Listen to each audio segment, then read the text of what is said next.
Hi all, welcome to another episode of Shrudi's Learning Square.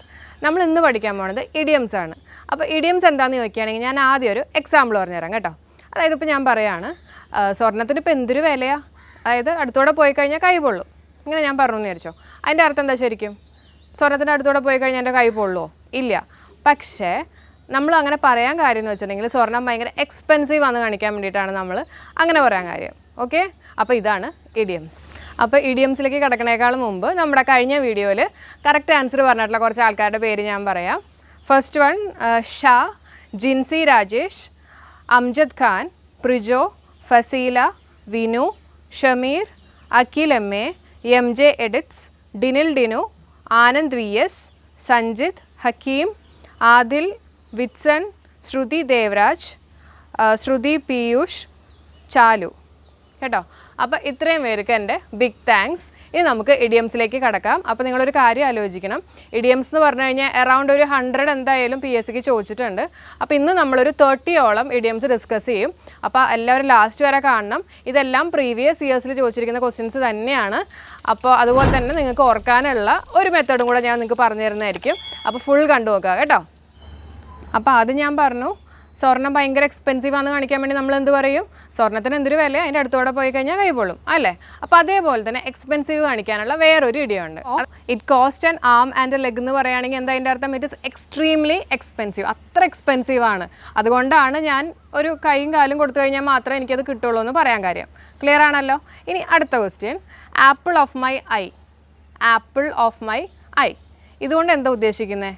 അതായത് ഇതിൻ്റെ അർത്ഥം വരുന്നത് someone who is cherished above all others. someone who is cherished above all others. നിങ്ങൾക്ക് ഈ PSCക്ക് ഓപ്ഷനിൽ same ഇതുപോലെ തന്നെ വരണം എന്നില്ല കേട്ടോ. നിങ്ങൾ ജസ്റ്റ് അർത്ഥം മനസ്സിലാക്കി പോയാൽ മതി. അപ്പോൾ ആപ്പിൾ ഓഫ് മൈ ഐ എന്ന് ഉദ്ദേശിക്കുന്നത്, അതായത് നമ്മൾ പറയില്ലേ എൻ്റെ കണ്ണിലുണ്ണിയാണെന്നൊക്കെ പറയില്ലേ മലയാളത്തിൽ, എന്താ അതിൻ്റെ അർത്ഥം? അയാളായിരിക്കും നമ്മൾ ഏറ്റവും കൂടുതൽ ഒരു ഇമ്പോർട്ടൻസ് കൊടുക്കുന്നത്, അല്ലെങ്കിൽ അയാൾക്കാണ് ഏറ്റവും കൂടുതൽ ഇമ്പോർട്ടൻസ് കൊടുക്കുന്നത്, അല്ലെങ്കിൽ എൻ്റെ കണ്ണിലുണ്ണിയാണ് കേട്ടോ.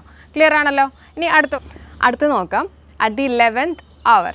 അറ്റ് ദി 11th hour എന്ന് പറഞ്ഞു കഴിഞ്ഞാൽ അറ്റ് ദി ലാസ്റ്റ് മൊമെൻ്റ് എന്നുള്ളതാണ് അർത്ഥം. At the last moment.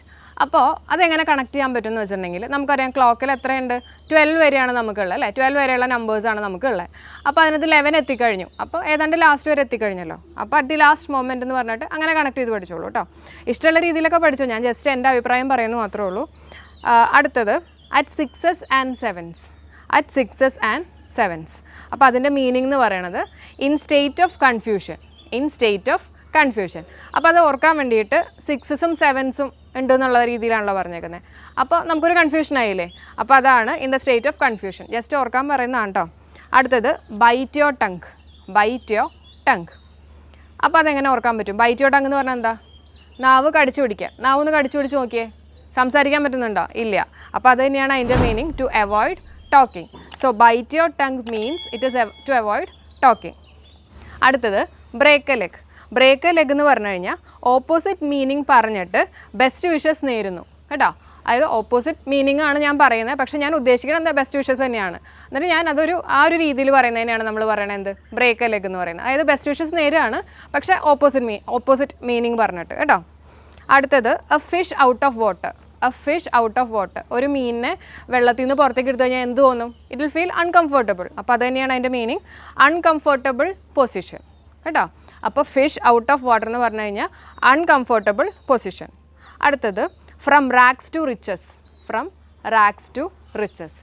നമുക്ക് മീനിങ് നോക്കിക്കഴിഞ്ഞാൽ തന്നെ അറിയാം എന്താണ് റാക്സ് ടു റിച്ചസ് എന്ന് പറയുകയാണെങ്കിൽ to go from being very poor to being very wealthy. അതായത് പുവറിൽ നിന്ന് വെൽത്തിലേക്ക് മാറുന്ന ഒരു ഇതിനെയാണ് നമ്മൾ പറയുന്നത് എന്ത്? From rags to riches. Next head over heels. Head over heels. അതായത് ഹീൽസ് നമുക്കറിയാം താഴെയാണ്. അപ്പോൾ ഹെഡ് ഓവർ ഹീൽസ് എന്ന് പറഞ്ഞു കഴിഞ്ഞാൽ നമ്മൾ ഏതാണ്ട് തലകുത്തി നിൽക്കുന്ന ഒരു അവസ്ഥ അല്ലേ? അപ്പോൾ എപ്പോഴാണ് നമുക്ക് അങ്ങനെ തോന്നുന്നത്? When we are very excited. അപ്പോൾ അങ്ങനെ ഒന്ന് കണക്ട് ചെയ്ത് പഠിച്ചോളൂ. ഹെഡ് ഓവർ ഹീൽസ് എന്ന് പറയുന്നത് എന്താണ്? വെരി എക്സൈറ്റഡ് അല്ലെങ്കിൽ വെരി ഹാപ്പി. ഭയങ്കര ഹാപ്പി ആകുമ്പോഴായിരിക്കും നമുക്ക് ഇങ്ങനെ തല കുത്തി നിൽക്കുന്നത്, അല്ലെങ്കിൽ തല കുത്തി മറയാനൊക്കെ തോന്നുന്നത്. അങ്ങനെയൊക്കെ കണക്ട് ചെയ്താൽ പഠിച്ചാലും മതി കേട്ടോ. അടുത്തത് Hindi books. Hindi books. Hindi books എന്ന് പറഞ്ഞു കഴിഞ്ഞാൽ ബുക്സിനെ പോയിട്ട് അടിക്കാന്ന് എന്നുള്ളതല്ല, to study especially for a test or an exam. അതായത് ഒരു എക്സാമിന് വേണ്ടി പഠിക്കുക, ഒരു പരീക്ഷയ്ക്കോ അല്ലെങ്കിൽ എക്സാമിന് വേണ്ടി പഠിക്കുന്നതിനെയാണ് നമ്മൾ പറയുന്നത് ഹിന്ദി ബുക്സ്. അടുത്തത് ഹിറ്റ് ദ ഹേ. അപ്പോൾ എപ്പോഴും നിങ്ങൾ ഓർക്കണം ഹിറ്റ് ദി ബുക്സും ഹിറ്റ് ദ ഹേയും രണ്ടെണ്ണം ഉണ്ട് കേട്ടോ. ഹിറ്റ് ദ ഹേ എന്ന് പറഞ്ഞാൽ എന്താ? ഹേ എന്ന് പറഞ്ഞാൽ എന്താ? വൈക്കോലാണ്. അപ്പോൾ വൈക്കോലിനെ പോയി അടിക്കുക എന്ന് പറഞ്ഞാൽ അതിൻ്റെ ഒരു ഉദ്ദേശം എന്ന് പറഞ്ഞാൽ ഉറങ്ങാൻ സമയമായി, ഗോ ടു ബെഡ് എന്നുള്ളൊരു അർത്ഥമാണ്. പണ്ട് കാലത്തൊക്കെ നമ്മൾ ചിലപ്പോൾ വൈക്കോലിലൊക്കെ ആയിരിക്കും കിടക്കുന്നുണ്ടാവുക, അപ്പോൾ അതുകൊണ്ടൊക്കെ ആയിരിക്കും അവർ അത് കണക്ട് ചെയ്ത് പറഞ്ഞിരിക്കുന്നത്. അപ്പോൾ ഹിറ്റ് ദ ഹേ എന്നുകൊണ്ട് ഉദ്ദേശിക്കുന്നത് എന്താണ്? പോയി കിടന്നുറങ്ങുക അല്ലെങ്കിൽ go to sleep. Next one is kick the bucket. Kick the bucket. ഇത് ഭയങ്കര ഇമ്പോർട്ടൻ്റ് ആണ്, ചോദിച്ചിട്ടുണ്ട് സ്ഥിരമായിട്ട്. അപ്പോൾ നമ്മൾ ആലോചിക്കേണ്ടതെന്ന് പറഞ്ഞാൽ ഒരു ബക്കറ്റ് പോയിട്ട് കിക്ക് ചെയ്യുക, അതായത് തട്ടിത്തെറിപ്പിക്കുക എന്നുള്ളൊരു അർത്ഥത്തിൽ. അപ്പോൾ അതിൻ്റെ മീനിങ് എന്ന് പറയുന്നത് ഡൈ ആണ്. Kick the bucket means it is die. അപ്പോൾ അതെങ്ങനെ കണക്ട് ചെയ്യാമെന്ന് വെച്ചിട്ടുണ്ടെങ്കിൽ bucket suppose if it is very heavy, ഭയങ്കര ഹെവി ആയിട്ടുള്ളൊരു ബക്കറ്റോ അല്ലെങ്കിൽ ഭയങ്കര ഡേഞ്ചറസ് ആയിട്ടുള്ളൊരു ബക്കറ്റോ ആണെങ്കിൽ എന്ത് പറ്റും? നമ്മൾ അതിനെ കിക്ക് ചെയ്ത് കഴിഞ്ഞാൽ നമ്മൾ മരിക്കും. അപ്പോൾ അങ്ങനെ ഒന്ന് കണക്ട് ചെയ്താൽ മതി. Next one red letter day. ഭയങ്കര ഇമ്പോർട്ടൻ്റ് ആണ്. കഴിഞ്ഞ ഏതോ ഒരു എക്സാം PSC എക്സാമിന് ചോദിച്ചിട്ടുണ്ട്. അപ്പോൾ റെഡ് ലെറ്റർ ഡേ എന്ന് പറഞ്ഞു കഴിഞ്ഞാൽ മെമ്മറബിൾ ഡേ ആണ്. Memorable day. അപ്പോൾ കഴിഞ്ഞ എക്സാമിന് ചോദിച്ചേക്കണമെന്ന് പറഞ്ഞു കഴിഞ്ഞാൽ അവർ ഓപ്ഷനിൽ കൊടുത്തത് റെഡ് ലെറ്റർ ഡേ എന്ന് പറഞ്ഞു കഴിഞ്ഞാൽ ഒന്ന് ഹോളിഡേ പിന്നെ മെമ്മറബിൾ ഡേ, അങ്ങനെ ഒരു 2 ഓപ്ഷൻ കൂടി എക്സ്ട്രാ ഉണ്ടായിരുന്നു കേട്ടോ. അപ്പോൾ റെഡ് ലെറ്റർ ഡേ എന്ന് പറയുമ്പോൾ നമ്മൾ ആലോചിക്കും ചിലപ്പോൾ കലണ്ടറിൽ റെഡ് കളറൊക്കെ കൊടുത്തിട്ടുണ്ടല്ലോ, അപ്പോൾ അതുകൊണ്ട് ഹോളിഡേ ആവാൻ ചാൻസ് ഉണ്ടെന്ന് പറഞ്ഞിട്ട് അതിനൊക്കെ ബബിൾ ചെയ്യും. അപ്പോൾ റെഡ് ലെറ്റർ ഡേ എന്ന് പറഞ്ഞു കഴിഞ്ഞാൽ മെമ്മറബിൾ ഡേ. അത് ഓർക്കേണ്ടതെന്ന് വെച്ചിട്ടുണ്ടെങ്കിൽ നമുക്കറിയാം നമ്മൾ ഈ റെഡ് കളറൊക്കെ ബുക്സിനകത്ത് അണ്ടർലൈൻ ചെയ്യണത് എപ്പോഴാണ്? ഓർക്കാൻ വേണ്ടിയിട്ടല്ലേ. അപ്പോൾ റെഡ് ലെറ്റർ ഡേ എന്ന് പറയുമ്പോൾ നമ്മളത് ഓർക്കാൻ വേണ്ടിയിട്ടുള്ളൊരു ദിവസമാണ്, ആലോചിച്ചാൽ മതി. Memorable day. Next one is smell something fishy. Smell something fishy. അതിൻ്റെ മീനിങ് അതെല്ലാവർക്കും അറിയാമെന്ന് തോന്നുന്നു കേട്ടോ. Detecting that something is in right. Detecting that something is in right എന്നുള്ളതാണ് അതിൻ്റെ മീനിങ്. അതായത് എന്തോ ഒരു പ്രശ്നമുണ്ട്, എന്തോ ഒരു പ്രശ്നം ഡിറ്റക്റ്റ് ചെയ്യുന്നുണ്ട്, അതാണ് അതിൻ്റെ meaning. Smell something fishy. Sorry. Next one smell a rat. Smell a rat. അതിൻ്റെ മീനിങ് പറയുന്നത് to detect someone in the group is betraying others. അതായത് നമ്മുടെ ഗ്രൂപ്പിനകത്തുള്ള ഒരാൾ തന്നെ നമ്മളെ വഞ്ചിക്കാൻ നോക്കുക, അതിനെയാണ് നമ്മൾ പറയുന്നത് എന്ത്? സ്മെൽ എ റാറ്റ് കേട്ടോ. അപ്പോൾ അതൊക്കെ ഒന്ന് ഓർത്ത് കണക്ട് ചെയ്ത് പഠിക്കുക. അടുത്തത് tooth and nail. Tooth and നെയിലിൻ്റെ മീനിങ് എന്ന് പറഞ്ഞു കഴിഞ്ഞാൽ വിത്ത് ഓൾ ദി പവർ. നമുക്കറിയാം നമ്മുടെ പല്ലും നഖവും കൊണ്ട് use all your tooth and nail to defeat your enemy എന്നൊക്കെ പറയുകയാണെങ്കിൽ എന്താ അർത്ഥം? അത് നമ്മൾ നമ്മുടെ ഫുൾ പവർ യൂസ് ചെയ്തിട്ട് എനിമീനെ ഡിഫീറ്റ് ചെയ്യുക കേട്ടോ. അപ്പോൾ ടൂത്ത് ആൻഡ് നെയിൽ എന്നുകൊണ്ട് ഉദ്ദേശിക്കുന്നത് എന്താ? With all the power. Next one a dog in the manger policy. A dog in the manger policy എന്ന് പറഞ്ഞു കഴിഞ്ഞാൽ അട്ടോളി സെൽഫിഷ് പോളിസി. എന്താ അതിൻ്റെ അർത്ഥം എന്ന് പറഞ്ഞു കഴിഞ്ഞാൽ? A dog in the manger policy എന്ന് പറഞ്ഞാൽ എന്താ? പട്ടി പുല്ല് തിന്നൂല്ല, പശുവിനെ കൊണ്ട് അത് കഴിപ്പിക്കില്ല, അതാണ് ഇതിൻ്റെ മീനിങ് കേട്ടോ. അപ്പോൾ അതെന്ന് പറഞ്ഞാൽ എന്താ? ഭയങ്കര സെൽഫിഷ് ആയിട്ടുള്ളൊരു പോളിസിയാണ്. അപ്പോൾ dog in the manger policy it means ഭയങ്കര സെൽഫിഷ് അല്ലെങ്കിൽ utterly selfish policy. Next one dark horse. Dark horse സ്ഥിരം ചോദിച്ചിട്ടുള്ള ഒരു ക്വസ്റ്റ്യൻ ആണ്. ഡാർക്ക് ഹോഴ്സ് എന്നുകൊണ്ട് ഉദ്ദേശിക്കുന്നത് a little known person who unexpectedly became famous. അതായത് അത്ര ഫേമസ് അല്ലാത്ത ഒരാൾ പെട്ടെന്നൊരു ദിവസം അങ്ങ് കയറി ഫേമസ് ആവാണ്. അപ്പോൾ എൻ്റെ ഒരു എക്സാമ്പിൾ ഇപ്പോൾ എല്ലാവർക്കും തോന്നുന്നുണ്ടാവും, അർജു അല്ലേ? ഇപ്പോൾ ഭയങ്കര ട്രെൻഡിങ് ആയിട്ട് വന്നേക്കുന്ന ഒരാളാണ് അർജു. അപ്പോൾ പെട്ടെന്നൊരു ദിവസം കൊണ്ട് അയാളങ്ങ് അൺഎക്സ്പെക്റ്റഡ്ലി ഹീസ് ബിക്കമിങ് ഫേമസ്. അതിനെയാണ് നമ്മൾ പറയണത് എന്ത്? ഡാർക്ക് ഹോഴ്സ് കേട്ടോ. ഡാർക്ക് ഹോഴ്സ് ആണ്. Next one Dutch courage. Dutch courage എന്ന് പറഞ്ഞു കഴിഞ്ഞാൽ the courage shown when one is drunk. അതായത് കുടിച്ചിട്ട് കാണിക്കുന്ന ഒരു കറേജിനെയാണ് നമ്മൾ പറയുന്നത് എന്ത്? Dutch courage. അടുത്തത് fish in trouble waters. Fish in trouble waters. ഇതിൻ്റെ അർത്ഥം കലക്ക് വെള്ളത്തിൽ മീൻ പിടിക്കുക. അപ്പോൾ എന്താണ് അതിൻ്റെ മീനിങ് എന്ന് പറഞ്ഞു കഴിഞ്ഞാൽ make profit when others are in trouble. ബാക്കിയുള്ളവരൊക്കെ വിഷമിച്ച് അല്ലെങ്കിൽ ട്രബിൾ ആയിട്ടിരിക്കുന്ന സമയത്ത് നമ്മൾ അതിൽ നിന്ന് പ്രോഫിറ്റ് ഉണ്ടാക്കുക. അതിനെയാണ് നമ്മൾ പറയണത് എന്ത്? Fish in trouble waters. Clear ആണല്ലോ അല്ലേ? അടുത്ത എക്സാമ്പിൾ നോക്കാം. All Greek to me. All Greek to me എന്ന് പറഞ്ഞു കഴിഞ്ഞാൽ something which is not understandable. അതായത് ഇപ്പോൾ ഞാൻ നിങ്ങളുടെ അടുത്ത് പറയുകയാണ്, ഞാൻ നിങ്ങളുടെ അടുത്ത് കുറേ ഗ്രീക്ക് പറഞ്ഞു എന്ന് വിചാരിച്ചോ, നിങ്ങൾക്ക് വല്ലതും മനസ്സിലാവോ? ഇല്ല. അത് തന്നെയാണ് അതിൻ്റെ അർത്ഥം. എന്താണ്? Something which is not understandable. അപ്പോൾ all Greek to me means something which is not understandable. അടുത്ത word queer fish. Queer fish എന്ന് പറഞ്ഞു കഴിഞ്ഞാൽ it is strange person. Queer fish എന്ന് പറഞ്ഞു കഴിഞ്ഞാൽ സ്ട്രേഞ്ച് പേഴ്സൺ. അപ്പോൾ എങ്ങനെ കണക്ട് ചെയ്യാൻ പറ്റും? ഒന്ന് ആലോചിച്ച് നോക്കിയാൽ മതി. അതായത് ഒരു ഫിഷ് ഒരു ക്യൂവിൽ നിൽക്കുക എന്ന് വല്ലതും ഒന്ന് ആലോചിക്കുക കേട്ടോ. ദാറ്റ് ഇസ് സംതിങ് സ്ട്രേഞ്ച് അല്ലേ? അപ്പോൾ അങ്ങനെ നമുക്ക് വേണമെങ്കിൽ ഒന്ന് കണക്ട് ചെയ്യാം. ക്യോർ ഫിഷ് എന്ന് പറഞ്ഞു കഴിഞ്ഞാൽ it is A strange person. അടുത്തത് ക്യോർ പിച്ച്. ക്യോർ പിച്ച്. ഇത് രണ്ടും അങ്ങോട്ടും ഇങ്ങോട്ട് കൺഫ്യൂസ്ഡ് ആവാനുള്ള ചാൻസ് ഉണ്ട്. അപ്പോൾ ശ്രദ്ധിക്കുക. ക്യോർ പിച്ചാണ് പറഞ്ഞേക്കുന്നത്. Queer pitch means destroy or ruin a plan. Cure pitch means destroy a plan. അതായത് ഒരു പ്ലാൻ നമ്മളങ്ങ് ഡിസ്ട്രോയ് ചെയ്യുക.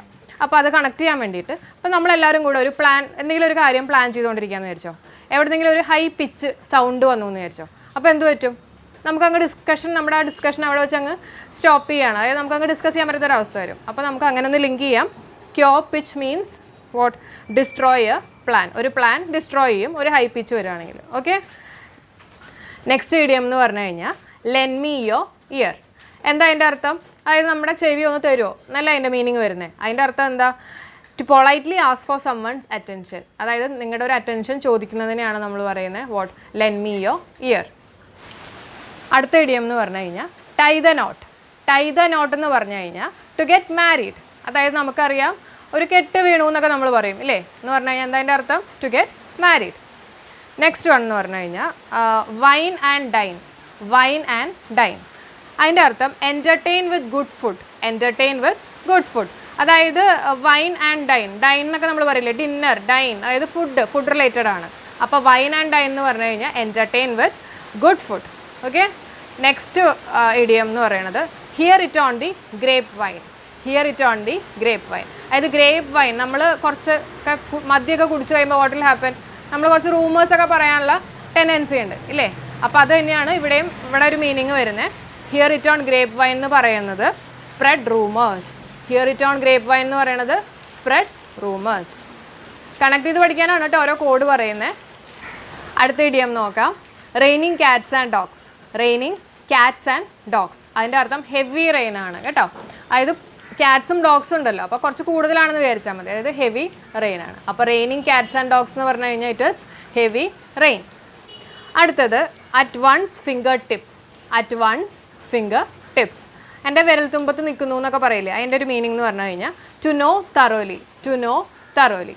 അപ്പോൾ അറ്റ് വൺസ് ഫിംഗർ ടിപ്സിൻ്റെ അർത്ഥം ടു നോ തറോലി. അപ്പോൾ നമ്മുടെ ക്ലാസ് ഇന്ന് ഇവിടെ വെച്ച് ഞാൻ വൈൻഡ് അപ്പ് ചെയ്യാണ്. അറൗണ്ട് 30 ഇഡിയംസോളം നമ്മളിന്ന് പഠിച്ചു. ഇതാരും തെറ്റിക്കില്ല എന്ന് എനിക്ക് ഉറപ്പുണ്ട്. എല്ലാവരും ഇതുപോലെ ഒന്ന് കോഡൊക്കെ വെച്ചൊന്ന് പഠിച്ച് നോക്കുക. തീർച്ചയായിട്ടും നിങ്ങൾക്ക് എക്സാം ഹോളിൽ കയറി കഴിയുമ്പോൾ നിങ്ങൾക്ക് ഇതെല്ലാം ഓർമ്മ വരും.